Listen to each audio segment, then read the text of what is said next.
Okay, so most of, let's see, I need to.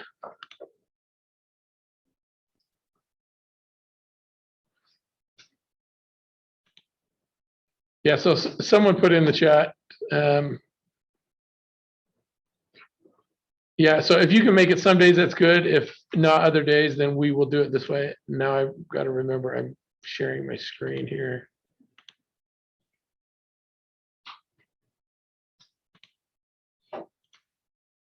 So now the people, now you should be able to see, hold on, I'll drag this box, this screen.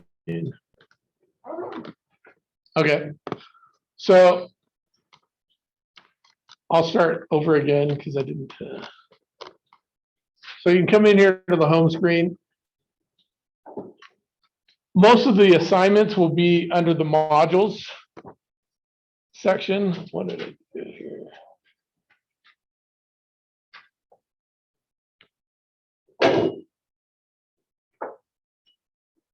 So,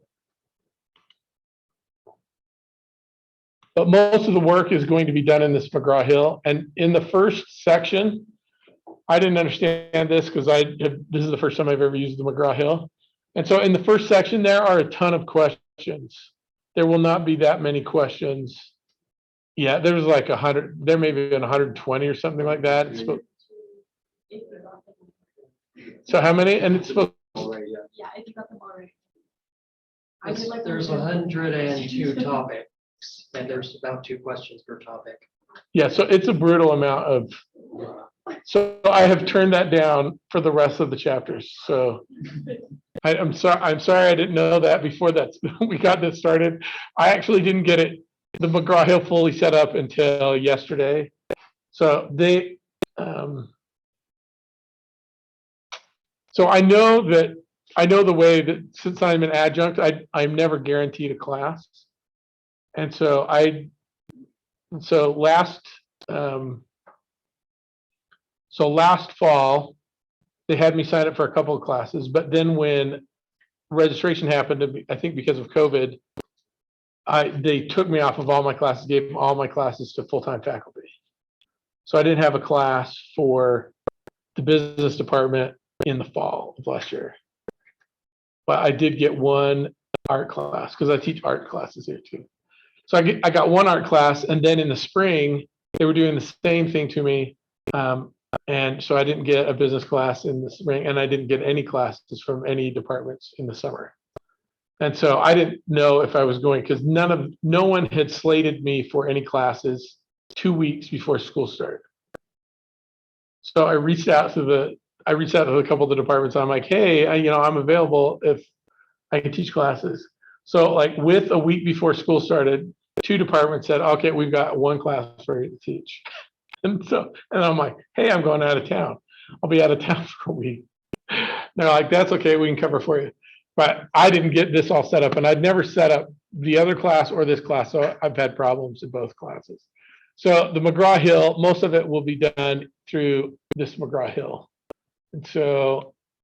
And then, like I said before, I am sorry that you have so much to do. I don't even know how to turn it down yet, except I can turn it down before anyone starts. So before anyone started the second module, I got that one turned down. So there are, if we look here, I think you started, and so it won't even let me edit this one. But I was able to change this, and so I'm not even sure how many topics. I think it's just going to give me a warning and tell me. Oh, there we go, 36 concepts. I mean, 30 concepts instead of 102. So I turned these way down. Oh, the max, see, there's 250. So I turned that way down. So we will talk about some of this stuff. Mr. Berger, I can't access my Canvas right now. We're working on that. Okay. Okay. So yeah, I know there's always technical problems. Like I have one student in my other class who started a quiz, and for some reason he couldn't ever submit the quiz. So it's been like 3.5 days that he's been in the quiz. So I talked to him today and there's like, no way. we can't really overcome that. So he's getting a free pass on that one because we got in today and he's like, yeah, see, it's still going. The timer's still going. I'm like, I'm going to have to call Canvas. And so, yeah, if you're having problems with Canvas, just let me know. I'm going to be really flexible with you. And since this is new content for me, I will tell you right up front, you can take advantage of me probably with that. You're like, hey, there's something wrong with this. And so that's okay. Is it all locked? So if your stuff is locked on Canvas, it usually means that something out of the first module isn't completed. Like, yeah, there's an orientation thing that you've got to go through this orientation, go through all of this. And the business department is actually with this particular one, and we'll go through this, with this particular, and normally I'd have a video in here, but I didn't get that in time. So the video is not in there. But you just start going through with this, you just click on the next. But they've done a good job now in the business department adding some more resources into the instruction.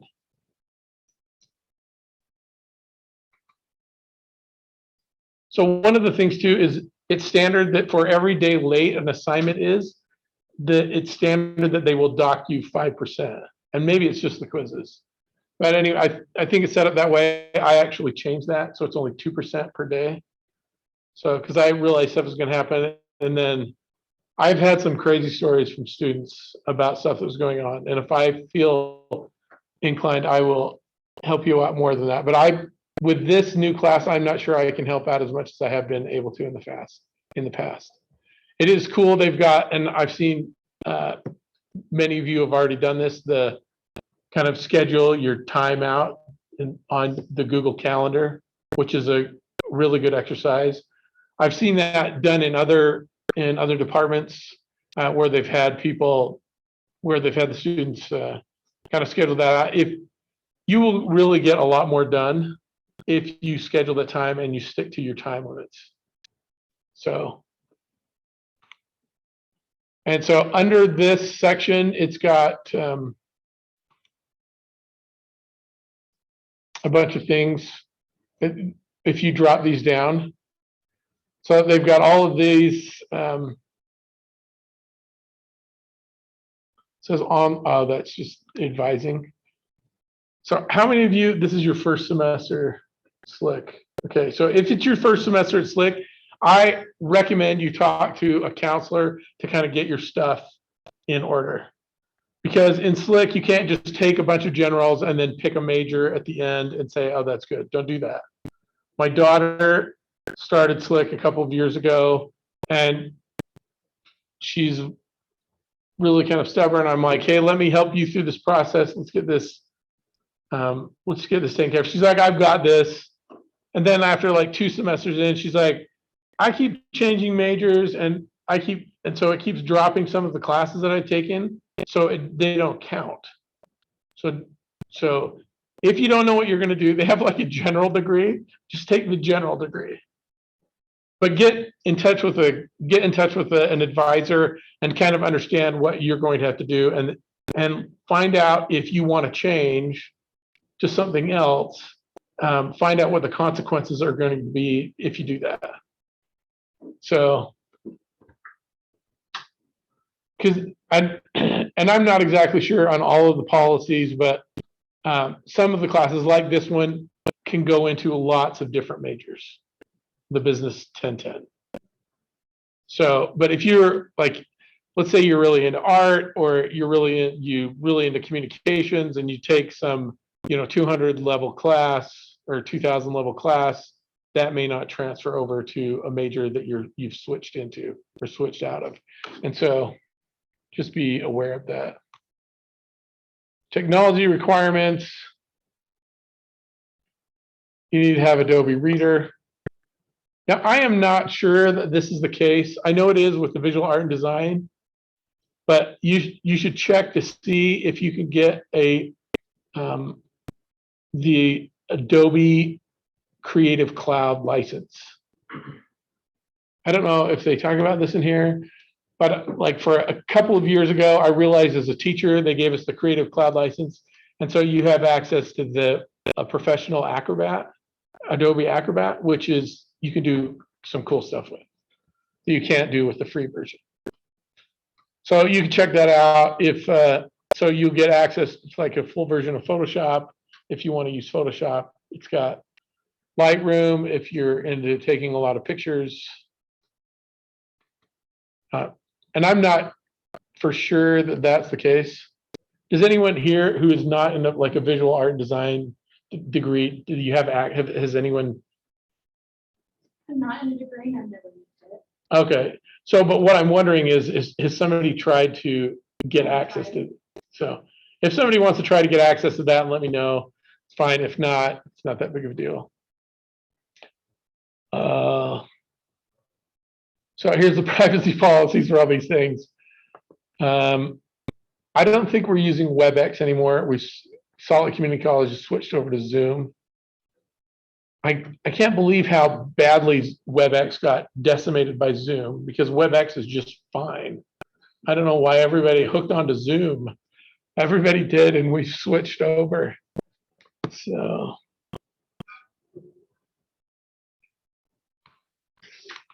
just be aware you can talk to me, and sometimes I will refer you to these other things. One of the things, if SLCC has gotten really good about finding ways to pay for your education.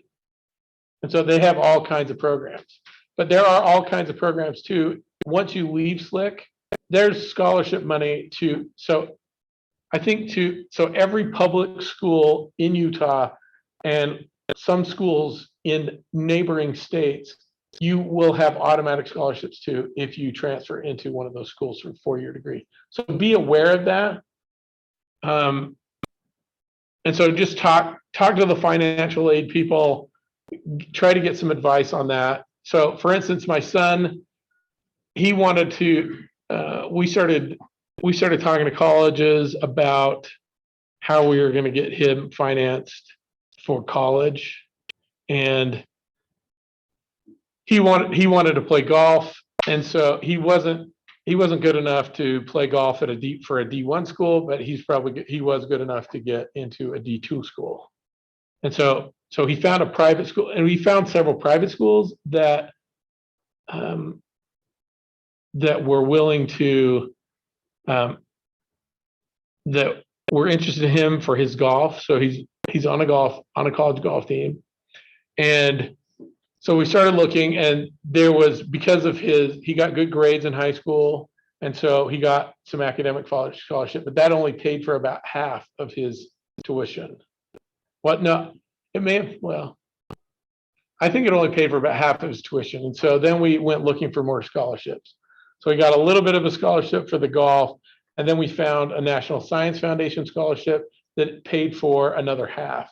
And so we're still going to have to come up with some money for his room and board, but he got about half of his room and board paid for, and half of his tuition paid for, with the other half of his tuition paid for with this financial from the National Science Foundation.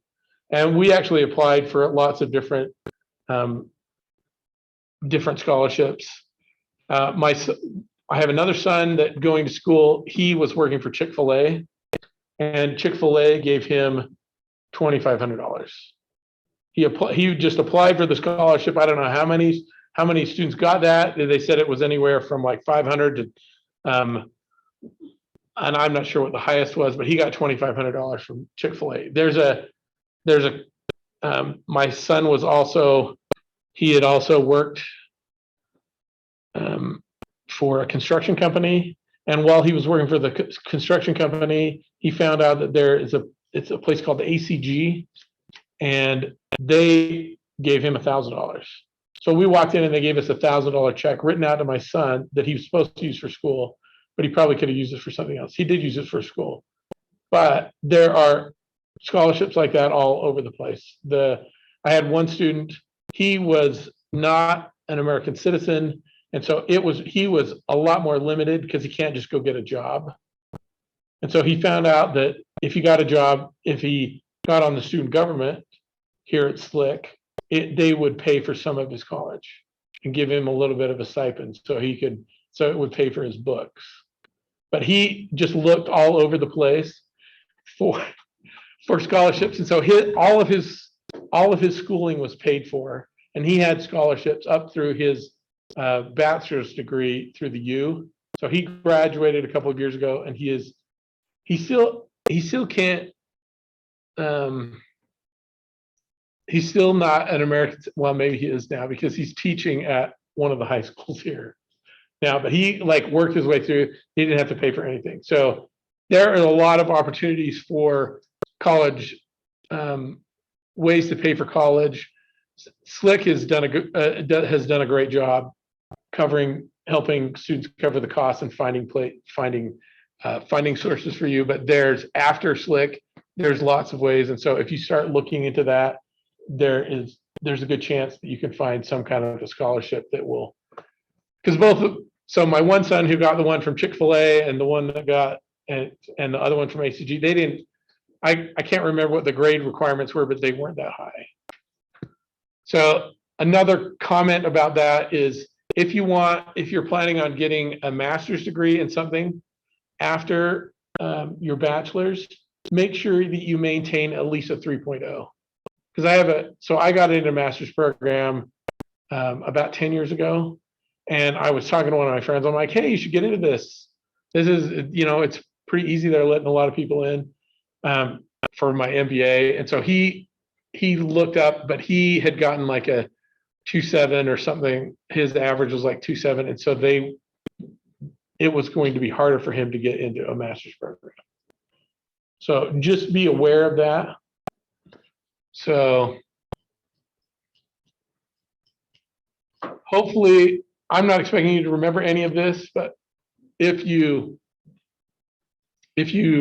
hopefully you remember at least some of it, and when you're going on to that next level or whatever you're going to do, that you look for some financial aid stuff, because college can be expensive. I knew this one student. This was like 20 years ago.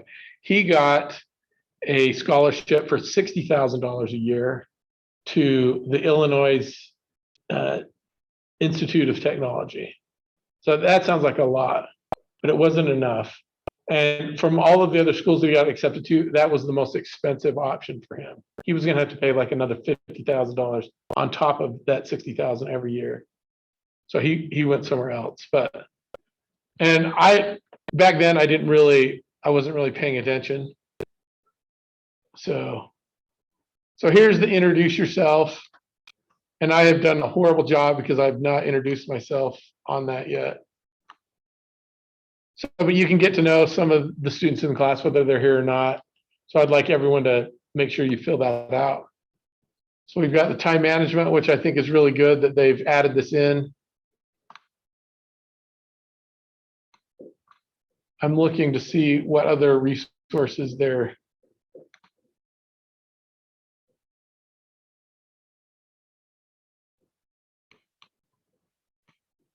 This other class I teach, I'm going to.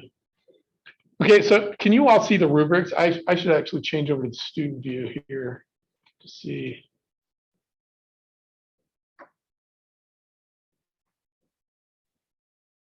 Okay, for lots of assignments and lots of classes on Canvas, they have this rubric. And the rubric will show you where you're getting your points. So this is how you get the 20 points. So just look at this. This is the requirements for the assignment. Make sure you cover those. I'm really, really lenient. And so most of the time, if you put in just a little bit of effort, I will. Let's get out of the student view. Now it's giving me this.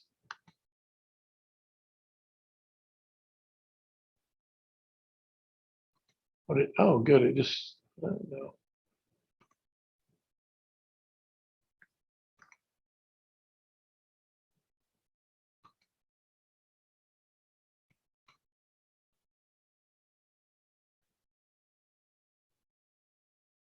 I'm hoping this doesn't sign me all the way out of Canvas.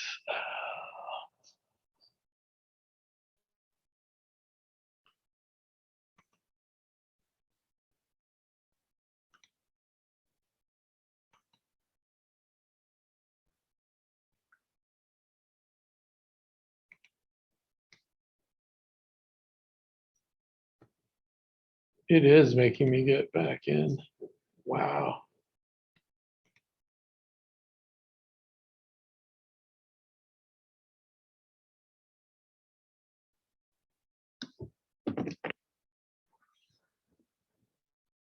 Canvas doesn't make any of you do this, does it? Do they? Does it? I see it pops up. I see it pop up for my kids when they get into their, when they got into their stuff.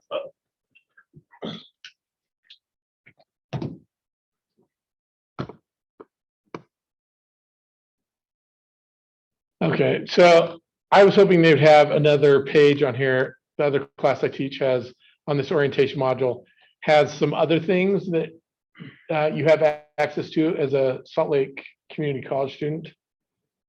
And so let's see if they've got them listed now. Okay. So this is okay here with it. So it says it's showing you some of the things you have. For most of the classes that you take here, there's some kind of a tutoring resource you can get a hold of. If you have to write a paper, there's a writing center that can help you with your writing. So when I got my master's degree, I had to write when I got all finished, and I wanted to go back and say how many pages of writing did I do for this class, and that didn't include my like there was a capstone assignment which I had a team. There was like a team of 4 of us that came up with that, and I don't know how many pages I wrote in that, but through my master's program, I write 250 pages, and so and I am really bad at grammar. And so at first, I got hooked up with the writing. There was a kind of a writing tutor, and I could only get a half an hour with her at a time. She was a PhD, had a PhD in English. And so she was helping me out a little bit. And then I just realized this was taking too long. And so I started looking around, and there are a couple of software that you can use to help you with grammar and things. There's one called Pro Writing Aid. That's a little less expensive. There's one called Grammarly. Grammarly has gotten, it used to be half the price it is now, but it's $130. As a teacher, I actually pay for that every year because that is the easiest way I can check plagiarism. I can pop your stuff into a plagiarism thing and it will show me if you've had problems. So I have problems with students plagiarizing almost every semester, not necessarily in this class, but just be aware of that. Like if you get a teacher that's less lenient than me, they could just get you kicked out of school for plagiarizing. So plagiarizing is stealing something off of the internet and submitting it in a paper and not giving them credit. So it is perfectly fine to submit everything out there on the internet, just as long as you give it credit. Just say, hey, I got this from Wikipedia. I get this off Time Magazine. I got this off of some crazy website. You just put all of the, as long as you cite where you got the information, you're golden. You can use all kinds of stuff. We don't tell you you can't use other people's ideas. You just need to give them credit. So that's the whole thing there. But, and I've been doing this long enough now that when I see something, I'm like, that's a professional writer. That is, and then I pop it into my thing, and then I can tell the student, you got this off of this webpage. You got this off the government website, or you got this off of some blog somewhere. And so, but Grammarly can help you get through the grammar stuff. There's some tools out there that can help if you can't get, I know I'm saying a grammar and spelling. So there's the Disability Resource Center. If you have some sort of disability, talk to them and they can get you accommodations. And I have usually 1 or 2 students a semester that have some kind of accommodation. Like I went to a university where they had a testing center you went in, and I had such anxiety in the testing center. And I would have gotten, I think I could have probably gotten some kind of disability thing for it because I did so bad on the tests in the testing center. I don't know why. They called it the testing center and they should have just put hell up above it. It was so bad for me. So, and I don't know why. So here it has Bruin Mail, but Bruin Mail is really just a Google app. It's just part of Google Apps. So your whatever bruinmail.slcc.edu, that email address is a Google situation. And so that's why it shows Google Apps here. One of the benefits of being a student at any school, and we're talking elementary all the way through college level, every school in Utah gives students access to Office 365, which means you can install Office 365, which is Word, Excel, PowerPoint, Outlook, OneDrive, OneNote. You can install that on 5 different computers. So, and I test it with my kids in elementary, when my kids are in high school. I don't have any kids in high school now, but when they were in high school, they all had access to Office 365. You can install that on 5 devices. So, and Word, if you're writing papers, Word just has some really, really cool tools for doing that. So that's one of the resources that you get being a college student here at SLCC. So one of the other things too is I want to talk about library resources. I just have a couple of my own fun stories. Oh, it's not letting me get on because I'm at school. Come on.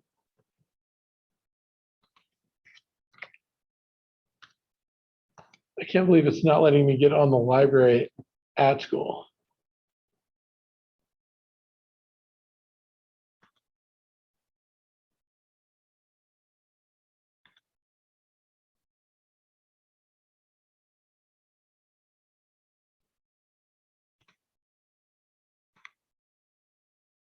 On.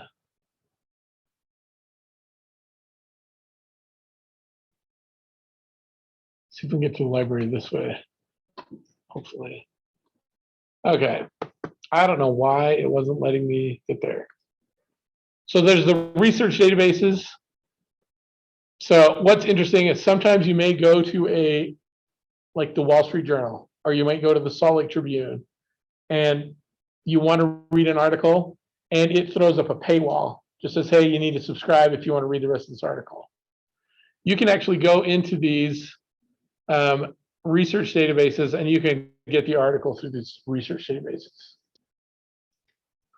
So if you have a question on how to do that, you can get access to that through most of those newspapers, Wall Street Journal, all that kind of thing. You can actually go over to the library and they probably have the Wall Street Journal still printed out. I haven't checked for a while.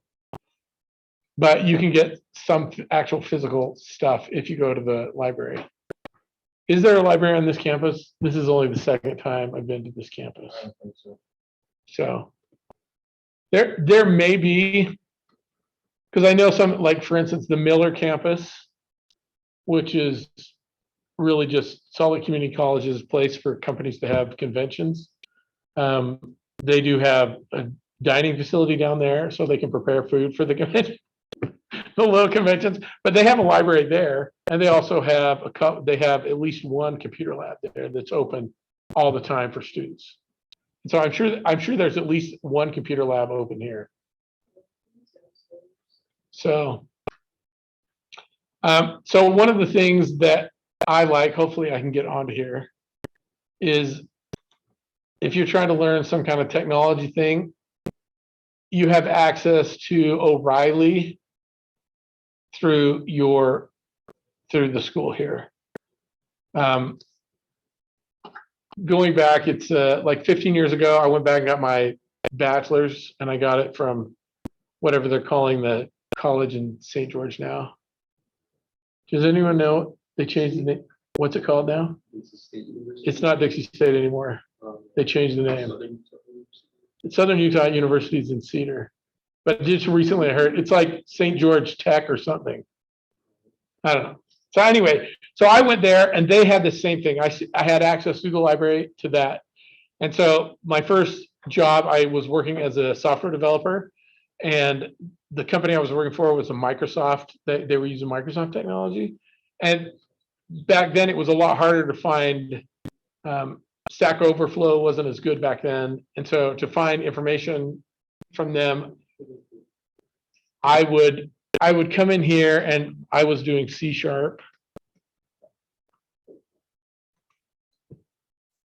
So, and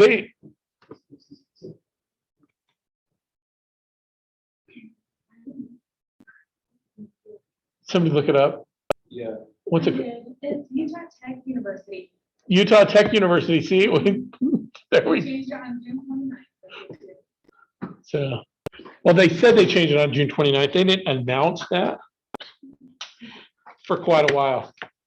'Cause, Yeah, that's weird. You know why? yeah, because Dixie is like, has to do with racism. Has something to do with some trailblazers also. There may have been something to do with Trailblazers. Well, they had tried several times to change the name. Well, it did get changed a couple of times. But so it used to, their mascot used to be, they used to be called the Rebels, the Dixie Rebels. Because UNLV was called the Rebels too. I don't know what the UNLV is called now, but they're not the Rebels anymore. And so they changed that to something before they changed it to the Trailblazers. Anyway. And so Rebels. Says, it does. it says A-Red. Interesting. Maybe they are still rebels. I don't know. So I actually got a job in Texas. And when I was in Texas, when I would tell people I'd gotten my degree from Dixie University, every time somebody would say, "Is that in Alabama?" Every time, yeah. So I am glad they changed, because I will start changing that. I'll try it my first year. Is it Dixie? Yeah. So what is it called again now? Utah Tech. Utah Tech. There we. I bet they changed that too. I don't, you couldn't think of anything better. Like, why not just, because you have like Salt Lake Community College, why is it like St. George University? Like, I thought that's better. A little bit. Well, you were down there. People were talking about it when you were down there, weren't they? They were talking about changing the mascot. I didn't know they were changing the name Yeah. when I was down there. So I heard about it, but. So when I was going there in 2006, because that's when I was there, they were going to change. There was a huge thing. They were going to change it to the University of Utah St. George. Then that we're going to do that, and I thought that was a reasonable name. Yeah. But Right, no. it took them that long to change it, because I mean, I lived there in 2018. and they did- Yeah. Well,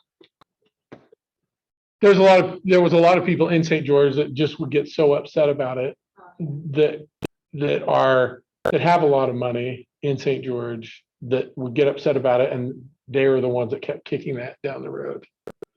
So anyway, when I was working at that company in Texas, and I was trying to learn some technology, and so I would get on here and I would use this every day. And Dixie, after I graduated, I still had access for a year, and I used it every day for a year. And so when Dixie finally kicked me off of this ebook thing, I actually bought a subscription to it was called Safari, now it's called O'Reilly, but I bought my own subscription because I needed it. I used it every day. So, and I use this all the time. Like I just started working for a company they're out of Pennsylvania, and they're using some really old report technology. And I was able to find this stuff that was made like 8 years ago and have videos about it. And it seriously like saved my job. So there are these resources out there that can help you if you need help, that you have access to as a college student. One of the problems being a college student, especially if you're working and you're a college student, you don't have the opportunity to take advantage of a lot of these because you're just trying to survive. So just like I say, I access it a lot more after, and I still access it. So one of the benefits of being connected with the college here. So let's go back. So I think most of I've covered most of the stuff that I think that I would have liked to cover last week that I'm pretty sure Christy didn't cover, because I think she was pretty frazzled by the time she realized that she was trying to get into the wrong room. So Christy's awesome. So I actually deal with Christy more than any of the other like faculty or anything. She's the one that helps me get classes. She's the one that assigns the classes. So I talk to her all the time. So yeah, she's really good. So one other thing that I want to show you that they don't talk about at all is there is a website called College Info Geek.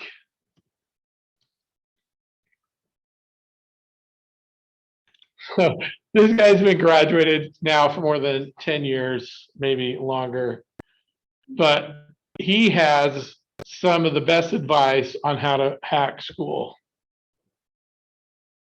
It says get started here. If you get started here, he wrote a book. I have never read the book, but he does send. Oh, now it's this 10 steps to earning awesome grades. Shorten the book down. So you can subscribe to his, he sends out a weekly newsletter. And because he's been out of school for 10 years now, he has gone, a lot of the stuff that he does now is kind of business related, like helping you out with your job or helping you out especially if you're an entrepreneur. He's got a lot of good ideas for entrepreneurs, but he's got a lot of great stuff on here. He also has a YouTube channel. He does have a YouTube channel. He's got a podcast. He likes video games. So if you watch, have you watched his stuff? Oh, yeah. Okay, yeah. So he's pretty entertaining and really useful stuff. So he's turned more into a career skills person and life skills than the studying and learning, but he has, I think, a lot of good advice. So he just came out with a new one on this Feynman technique. The flashcards thing. I wish I would have known about this when I was younger. And he shows it right here. How to make studying less boring. So he has some really good, and so I always tell students about this. So here is, I want to try this out tonight. So I will probably do most of the lecturing from this. I've done way too much talking today.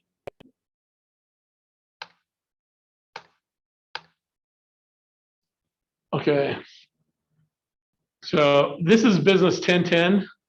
Now, the other thing, and I will send this out to you too, if you want to start your own business, and a couple of people have mentioned that they want to start their own business sometime in the future, or maybe even now, or maybe I've even had students have kind of had their own thing going on the side. I have something else for you for that. This class is really about getting you ready to work in a multinational organization. The problem is only about 30% of the workforce works for small businesses. And how would you think we would define a small business? Like retail, What? am I right? Retail? Well, retail for small business, what's the difference between a small business and a big business? Number of employees. I think number of employees is one thing. So how many employees would you have to have a small business? 100 or less. More More than 100. than 100. Wow. It's actually, in the last book, it was 1,000. I don't know what they're going to tell us in this one, but it was over. You were classified as a small business if you were over 1,000. Wow.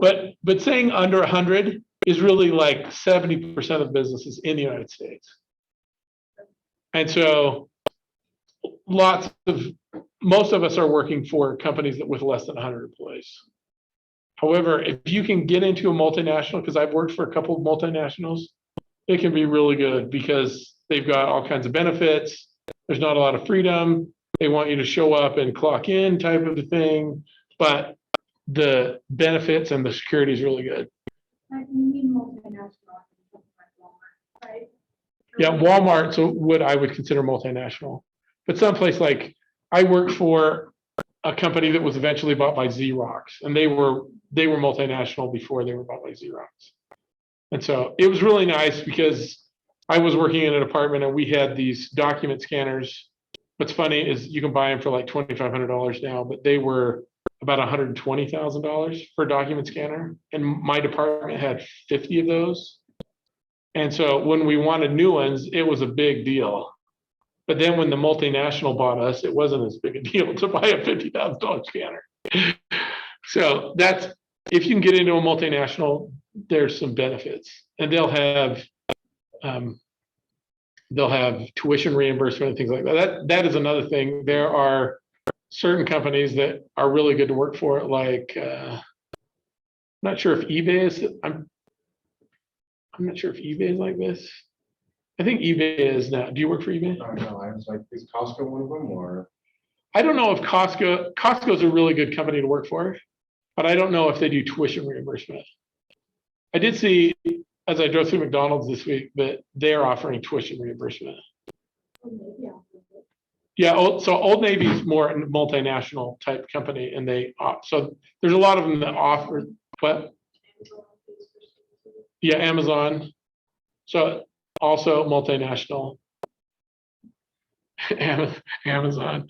So if we're talking about, so really this class is more geared toward these multinational, more than 1,000 employee type companies. If you're in a smaller company, you expect things to work a little bit differently. So they talk about, one of the things in here that they talk about, and I even saw this, is they talk about, they're talking about bonds and things like that most of us are never going to have to deal with. The multinational companies I was working with probably had bonds, but I've never purchased bonds. But there are good reasons, like so Bill Gates recommended a book called, he said it was the best business book he ever read. It's called Business Adventures, or Adventures in Business. And it was published in 1968, which I think is a little bit old, because they talked about why you would invest in like government bonds. Because back then, I don't know if this is still true, but government bonds, if you invest in them, they're tax-free. So when you make your money on that, it's tax-free. So you can buy bond. So if you have got, so this is where it doesn't retain to most of us. If you have like $10 million and you have that and you want tax-free money or gains on that money, then you would invest that in government bonds. And then when they mature, so you could be making something like $200,000 or $300,000 a year off of your $10 million, and it's tax-free. So if you've got $10 million, you invest in bonds and you're making $200,000 or $300,000 a year, you don't have to pay any taxes. Because if you've got $10 million, you better not just have it in a bank somewhere. You're living off that money. So here they distinguish between business and an organization. And then we talk about profit and not for profit. And I actually have a little bit different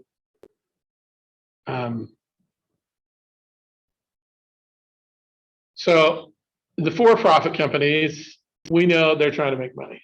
So what about nonprofit organizations? Not trying to make money, just like if they earn money, they'll give it to like a charity.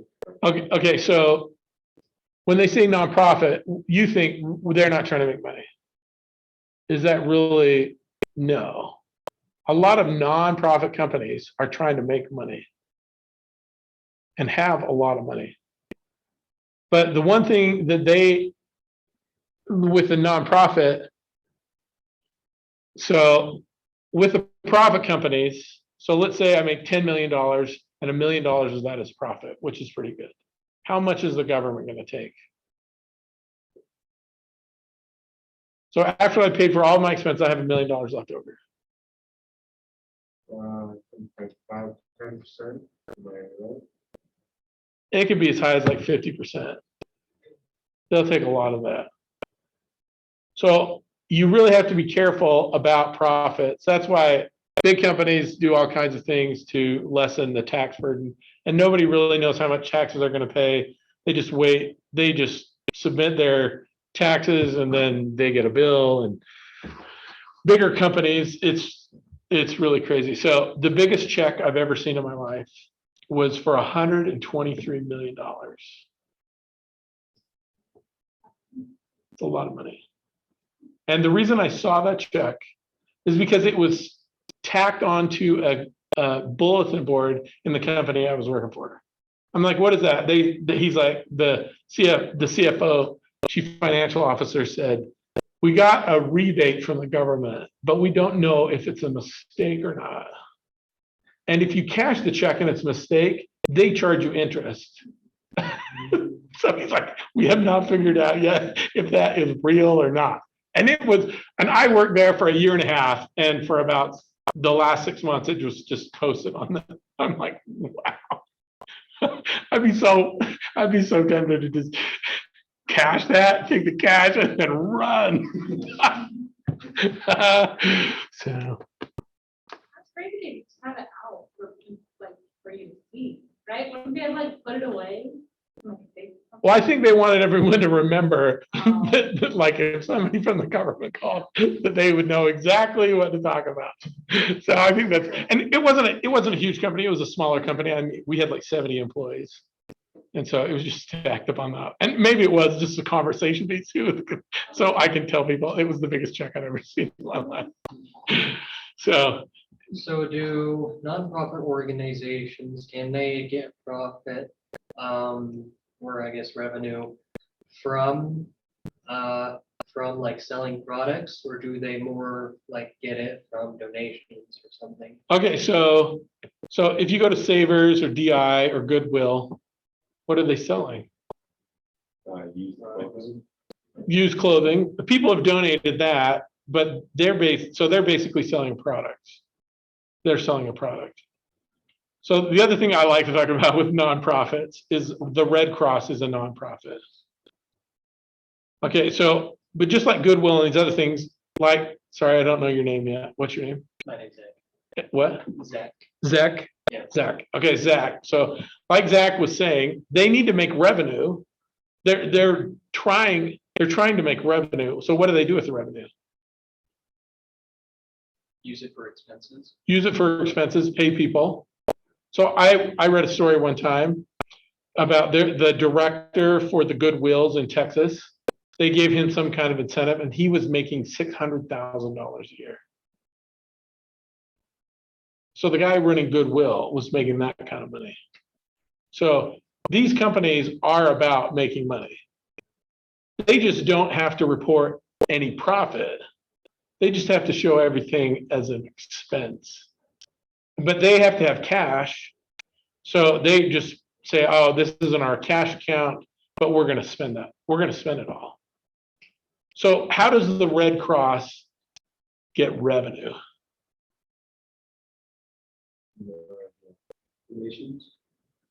Donations in a sort.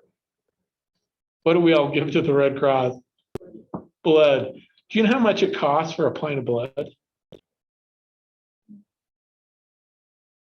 So I checked at one point, and on the lower side is $100 a pint.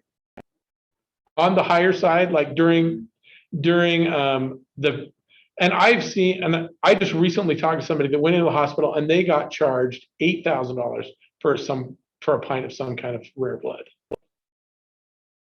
Yeah. Isn't that also because hospitals?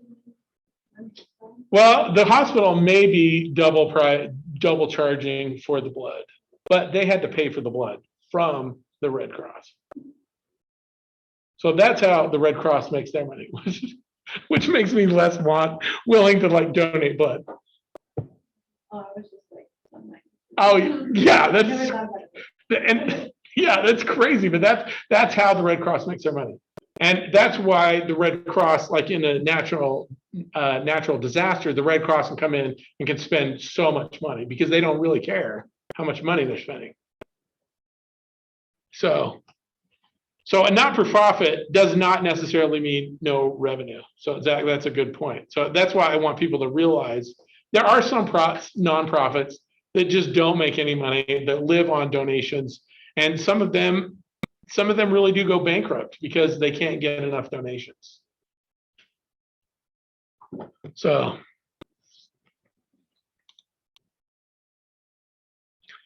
it says, well, is the lifeblood of a business, and it says profit, but not necessarily. So one of the things, let's see if they talk about it in here. Got goods and services. And sometimes goods and services kind of go together.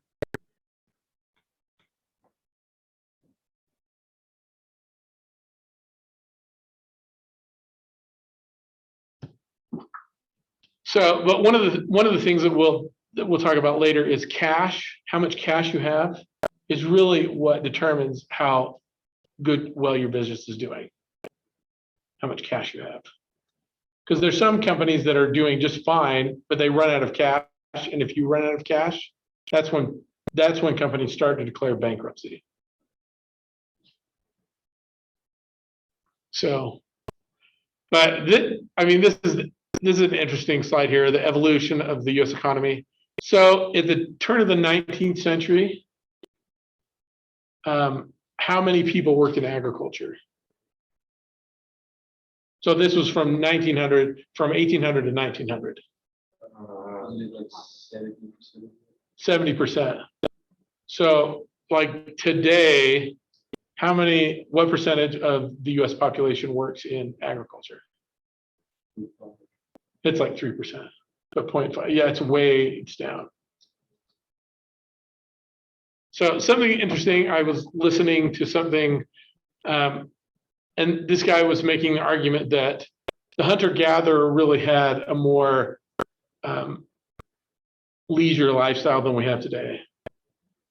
And it said that what he was claiming was that wheat, because wheat was what people were trying to produce so that they could sustain themselves. Because what happened with wheat in agriculture is so many people had to work just so long and could just barely survive with agriculture. There were just a few, like the kings and the queens. They're the only ones that really had leisure lifestyle. Everyone else had to work really hard. And so he claimed that wheat was a virus because it basically controlled what people did. It said, oh, you have to stay here in this place to take care of me.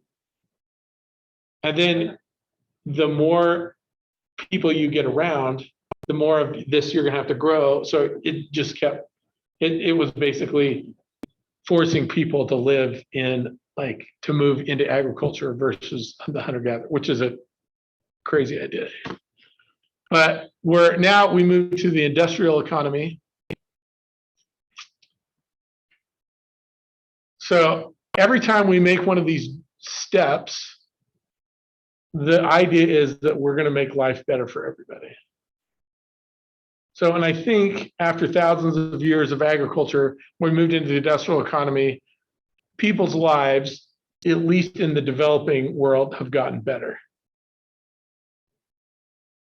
Because we have access to food and water, and things are way less expensive now than they were like 100 years ago. Like, for instance, and I need to look this up to remember exactly, but like for an hour of light from one candle, that's just one, oh no, 100-watt light bulb. Let's go 100-watt light bulb because it's a lot brighter.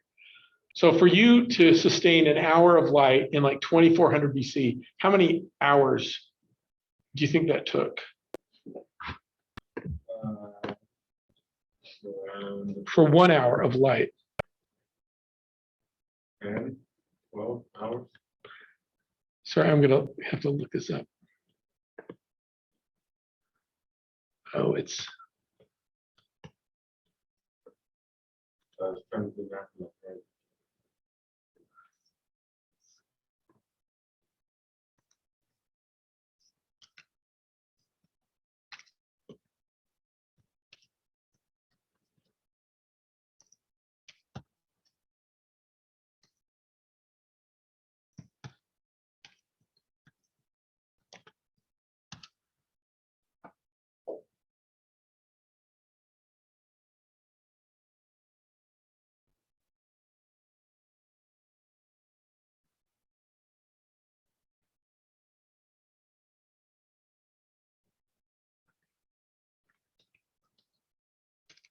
I'm looking up 1 hour.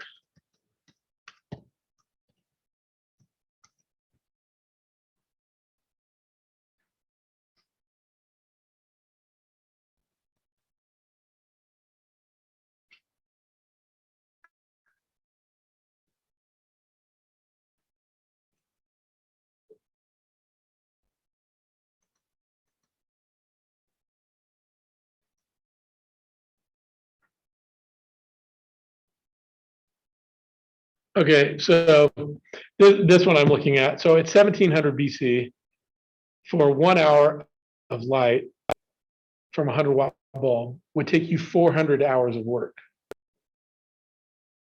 And so fast forward to 1800. So in 1800, it took 50 hours for 1 hour of work, for 1 hour of light. So it's so funny when it shows, if you're watching movies and it's more than 100 years ago, like there's horses and stuff, and people are reading at night, that did not really happen. It was way too expensive to be using light to read with. So in 1880, and I'll show you this little graph, in 1880, it got down to 3 hours of work per 1 hour of light in 1880. So, and then today, how much work does it take for 1 hour of light? It's like 1 second. Light is so cheap. Now, so I lived on an island for a while that didn't have electricity or running water. Okay, and when I say a while, for 14 months, didn't have electricity or running water. So when it got dark, everybody went to bed. Nobody stayed up and read. And we got woken up every morning by the roosters crowing at like 4:30. There's just no way around that. Hopefully you never have a neighbor with a rooster, because it will wake you up every morning. So when I say things are a lot cheaper, the things that we have access to in the developed world is crazy. But even the stuff that the poorest person in the poorest country still has access now to a cell phone. There are very few people in the world that don't have access to a cell phone. And that poorest person in the poorest country with the cell phone, maybe they don't all have cell phones, but the poorest person in the poorest country with the cell phone has more technology than the president of the United States had 40 years ago. So when I say stuff has gotten a lot cheaper, this is what I'm talking about. These kinds of things have gotten a lot cheaper, even for the bottom billion people in the world. So, but this is the problem. We've got, so we're talking about the service economy now. We talk about all these businesses. I mean, I think we're all in school because we want our lives to be better, right? So one of the fallacies, oh, we'll check this in a second. Hopefully I can go back. And okay. So this is the thing, and I've started to see more research done on this, especially in the last 20 years, is that we've made living conditions way better, but are people happier? So there's a book written by a guy who teaches at Harvard called Sean Achor, and he's got a TED talk on it. But what he is saying is, and so I want this, as we're going through this business book and we're learning about business, I want you to think about this concept that Sean Achor presents. He said during the time of Copernicus, lots of people thought that the sun revolved around the earth. But Copernicus said that is not the case. We are revolving around the sun, and there's lots of other things revolving around the sun. So, so the metaphor for this is, for most of my life, I thought I'm going to work really hard, I'm going to make a lot of money, and then I'm going to be happy. But Sean Achor presents a different method. He's like, for me, happiness revolved around money. Like, happiness is revolving around this. However, Sean Achor puts it the other way. He said, you need to be happy first. You need to figure out your well-being first before you figure out the money thing. He said, once you figure out well-being, then the money becomes less of an issue. So that's one of the things. They don't even present that idea in this book, but I'm going to present that idea. Because as we study this stuff, we need to think about how we are improving our well-being versus improving how much money we make. So let's look at some really good examples of the richest people in the world. Jeff Bezos, is he a happy guy? Did he get divorced last year? What? So how many of you were married? Any of you married? Zach, nice. Come on, Zach. So I can attest to you that if you're getting divorced, you are not happy.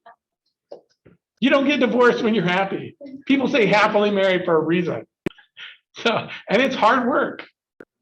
So who else in the richest man in the world this year is getting divorced?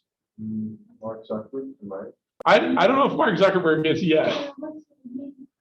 Bill Gates is getting divorced. Yeah. So they have so much money and they can't stay married.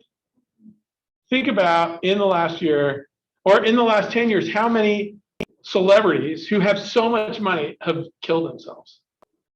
Do you kill yourself if you're happy? No.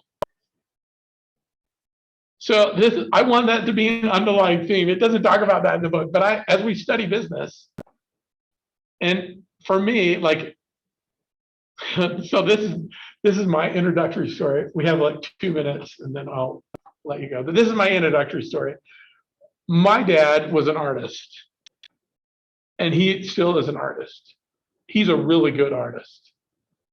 And so, I mean, it was especially frustrating as a child to watch him try to do things and I just didn't even come close. However, he never made any money. When I said never made any money, that's not true. He made money at certain times, but he kept switching jobs and it just never seemed like a stable thing. So I'm like, I am not going to be like my dad. So my parents got divorced when I was 20. And so I'm like, I am not going to follow my dad's footsteps. I'm going to go into business. I'm going to study business. I'm going to be a business person. And so, but one of the things that I did when I went to college is I had some extra credits, like it, Dixie, this was back in the early 90s. You could take 20 credits for the same price as 12 credits.